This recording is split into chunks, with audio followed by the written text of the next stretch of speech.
আসসালামু আলাইকুম রহমতুল্লাহ বরকাতু। এটা হচ্ছে পাহাড়ি রাস্তা। পাহাড়ি রাস্তা দিয়ে আসলে আমার নানি বাড়িটা যেতে হচ্ছে পাহাড়ি রাস্তা দিয়ে যেতে হয়। পাহাড় যেহেতু নানি বাড়িটা পাহাড়ে পড়ে, তো উঁচু নিচু অনেক জায়গা। দেখেন এটা অনেক ঢালু জায়গা, যেতে খুবই কষ্ট হয়েছে। আমরা আসলে গিয়েছিলাম একটা অটোর মাধ্যমে। তো দেখেন এই যে নিচে হচ্ছে ধান ক্ষেত, আর এগুলো যে ওই দেখা যাচ্ছে আনারস গাছ। এখন চারা রোপণ করার সময়। তো এই যে মানুষগুলো অনেক দূরে দূরে বাড়িগুলো হয়, দেখেন একটা বাড়ি অনেক দূরে, পেছনে অনেক বাড়ি, এবং ব্রিজ। এটা হচ্ছে ছোট করে একটা ব্রিজ, একদম ছোট করে, দুই সাইডে ধানের ক্ষেত।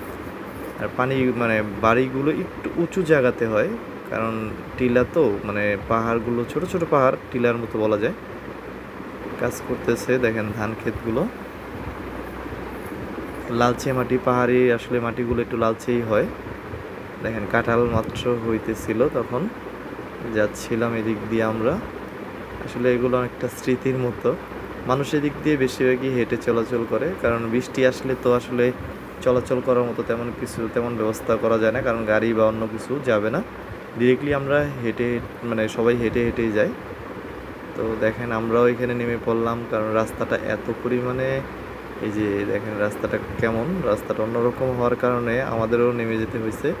অনেকটা ঢালু, মানে বেশি ঢালু হওয়ার কারণে আমরা হচ্ছে নেমে যাই, যাতে অটোটা আগে সামনে যেতে পারে। তো এখন কথা হচ্ছে সুন্দর করে আমরা হেঁটে হেঁটে যাব। আমাদের সামনে আরও লোক আছে, আসলে আমি একা যাইনি, আমরা পরিবারের অনেকেই গিয়েছিলাম। এভাবে সুন্দর করে এই রাস্তা দিয়ে আমরা হেঁটে হেঁটে যাচ্ছিলাম। দেখেন লালচে মাটি, মোটামুটি বৃষ্টির দিনে যদি কখনো যাই সেক্ষেত্রে আমার আর জুতো লাগবে না, পুরোটাই দেখা যাবে পাতে আটকে গেছে এঁটেল মাটি। কারণ পাহাড়ের মাটিগুলো সাধারণত এঁটেল মাটি হয়। এটা হচ্ছে সুন্দর একটা আমার বাবু,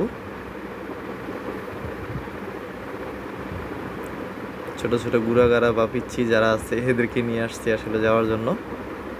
তো সবাই মিলে এই যে দেখেন আনারস গাছ, মাত্র আনারস ধরতেছে, মানে কলির মতো, ফুলের মতো যেটা বলে, একদম ছোট অবস্থায়, খুব লাল এবং খুব টকটকে লাল হয়, খুবই সুন্দর হয়।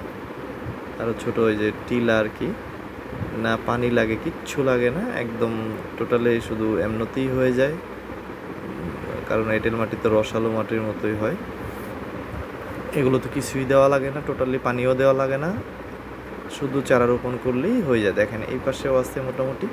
আমরা আসলে যাচ্ছি নানির বাড়িতে, তো অনেক দূর আমাদের বাড়ি থেকে। এখানে সবাই আছে, ছোট ভাইরা। দেন দেখেন বাড়িগুলো একটু উঁচু জায়গাতেই হয়ে থাকে, এই পাশে উঁচু এই পাশে উঁচু, রাস্তাটা একদম একটু নিচু করে বানায়। এই যে গাছগুলো দেখেন, এই যে একটা দেখা যাচ্ছে আনারস, একদম ছোট অবস্থায় আমরা আসলে যেমন দেখি, দেখেন কি সুন্দর লাগতেছে একটা আনারস, খুবই ফার্স্ট ক্লাস একটা লুক, এবং খুব সুন্দর সুন্দর এরকম অনেকগুলো আনারস। আসলে সবগুলোতেই ধরে না, কিছু সংখ্যক বাদ হয়, তবে বেশিরভাগ আনারসই চলে আসে, একদম বড় হয়, এবং এতে কিছু ওষুধও দিতে হয়। দেন হচ্ছে একটু হালকা কিছু পরিচর্যা করলেই হচ্ছে আসলে আনারসের চারাগুলো বা আনারসগুলো একদম ইজিলি হয়ে যায়, বিক্রির উপযোগী। দেখেন কত বড়, একদম যতটুকু আপনার চোখ যাবে ততটুকুই হচ্ছে আনারসের বাগান। এছাড়া আপনি অন্য কিছু দেখতে পারবেন না। এই যে তার চারা গাছ লাগাইছে এখন আনারসের, এবং খুবই সারিবদ্ধভাবে এগুলো লাগায়, সারিবদ্ধভাবে লাগায়, মাঝখান দিয়ে আবার মানুষ চলাচল করতে পারে এইভাবে। দেখেন খুবই সুন্দর, এবং এই যে বেড়া দিয়ে দিয়েছে, কারণ ছাগল এবং হচ্ছে গরু যাতে না গিয়ে খেয়ে ফেলে, মানে গিয়ে যাতে খেয়ে ফেলতে না পারে অ্যাটলিস্ট, এই জন্য দেওয়া। এই যে এগুলো হচ্ছে মানে এখন বাগানটা ভেঙে ফেলা হয়েছে। তো দেখেন গ্রামের আসলে এই বাহনগুলোই হচ্ছে মূলত যাতায়াতের প্রধান ইয়া। প্রায় নানির বাড়ির কাছাকাছি চলে এসেছি। দেখেন কি সুন্দর, এদিক দিয়ে এতটা ঢালু আসলে এটা বোঝা যাচ্ছে না হয়তো। আপনি যদি মানে কাউকে যদি এখানে মানে ছেড়ে দেওয়া হয়, সে মোটামুটি গড়গড় খেয়ে খেয়েই চলে যাবে, গড়গড়ি খেয়ে খেয়ে চলে যাবে বহুত দূরে, অনেক দূর পর্যন্ত। হ্যাঁ, এদিক দিয়েও আনারস গাছ, কারণ এদিকের প্রধান কৃষিকাজটাই হচ্ছে মানে ধান এবং হচ্ছে আনারস গাছ। আর মধুপুরের মধু তো বলা হয় আনারসকেই, সেই জন্য আমাদের এদিকে প্রচুর পরিমাণে আনারস হয়। দেখেন এটা হচ্ছে আনারস গাছ, এখনও দেখেন দু চারটে গাছ আনারস গাছ, এগুলো প্রচুর পরিমাণে হয়, যেই জন্য ওনাদের প্রধান ফসলই হচ্ছে ধরা যায় আনারস। কারণ এছাড়া আসলে লালচে মাটিতে তেমন কিছু হওয়ার সম্ভাবনা নাই।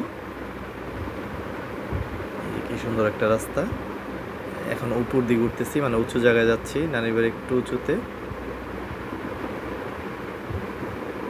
যাচ্ছি এদিক দিয়ে। দেখেন আসলে যে যেখানে পায় সেখানে আনারস গাছ লাগাই দেয়, কারণ হচ্ছে আনারস গাছটা ইজিলি হয়ে যায়, বেশি পরিচর্যা করা লাগে না, খুব স্বল্প ইয়াতেই হয়ে যায়, পরিচর্যাতেই হয়ে যায়।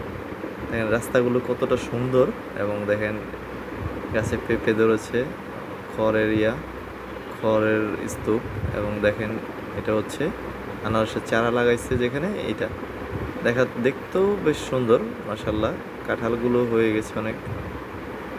যাচ্ছি ব্যাস, এদিক দিয়ে কাছাকাছি চলে এসেছি। সবাই আসলে আনারসটাই এখানে চাষ করে মূলত। আমাদের বাড়ি থেকে